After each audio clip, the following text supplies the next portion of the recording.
فوجر ہیں السلام علیکم ورحمۃ اللہ وبرکاتہ الحمد لله وحده والصلاة والسلام على من لا نبي بعده وعلى آله وأصحابه أجمعين أما بعد قال الله تعالى أعوذ بالله من الشيطان الرجيم بسم الله الرحمن الرحيم وما خلقت الجن والإنس إلا ليعبدون صدر محترم حاکم صاحبان اور دینی بھائیوں، آج کی سالانہ انجمن میں میرا مضمون ہے توحید اور اس کے کامیاب کیا مطلب ہے اور کون سی چیز ہے اس اسی کے لیے اللہ تعالیٰ نے زمین پر بے شمار نبی اور رسول کو مبعوث فرمائے. وہ کون سی چیز ہے جو دین اسلام کے روح ہے، وہ کون سی چیز ہے جس کے جگر سے قرآن کریم بھرا پڑا ہے، وہ کون سی دولت ہے جس کو حاصل کرنے کے لیے حضرت عمر رضی اللہ تعالیٰ عنہ نے سرمٹ طریقے سے شہید و جان گواہ کر لیا.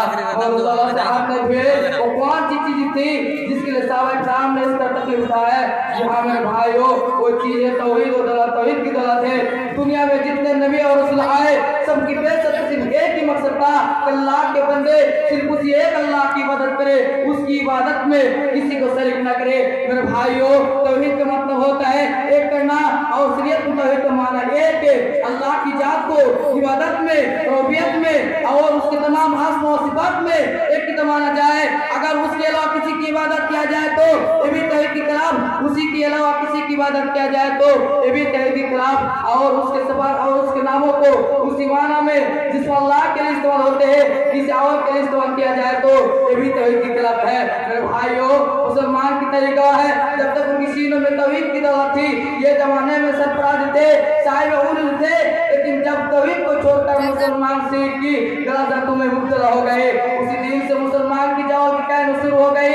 اللہ اقبال نے کہا تو تھا کہ توحید کے امانات سینوں میں ہمارے، توحید کے امانات سینوں میں ہمارے، آسان یہ میٹا نام سے ہمارا. مگر حقیقت یہ ہے کہ دھیرے دھیرے مسلمان اس دولت ہاتھ میں چلے جا رہے ہیں. وہ مذہب اسلام جس نے عقیدہ توحید پر اس قدر زور دیا تھا کہ شرک کی طرف لے جانے والے ایک معمولی سے کلمہ بھی زبان سے نکالنا جائز قرار نہیں دیا.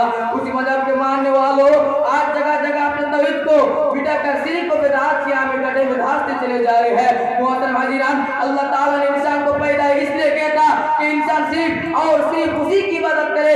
ارشاد ربانی ہے وما خلقت الجن والانس الا ليعبدون. میں نے جنات اور انسان کو صرف اپنی عبادت کے لیے پیدا کیا ہے. بلبتہ ہے اس انسان سے بڑا جانبدار ہوگا جو اپنے تخلیقی مقصد کو نہ پہچانے اور اللہ کی عبادت میں غیروں کو شریک کرے. میرے بھائیوں اس توحید کی عقیدے کی عبادت کیجیے. نماز میں ہر مسلمان اپنے رب کے سامنے ایک نہ کرتا ہے کہ ایاک نعبد و ایاک نستعین، یا اللہ ہم صرف تیری عبادت کرتے ہیں اور صرف تجھ سے مدد مانگتے ہیں. مگر کتنا افسوس کی بات ہے کتنے ایسے مسلمان ہیں جو اپنے تمام زندگی میں اللہ سے کیے گئے اس ایک رات کو بھول جاتے ہیں اور غیروں کا اپنی آموزہ کر لیتے ہیں. میرے بھائیوں آئے ہم عہد کرتے ہیں کہ اس قیمتی دولت عقیدہ توحید کی حفاظت کریں گے.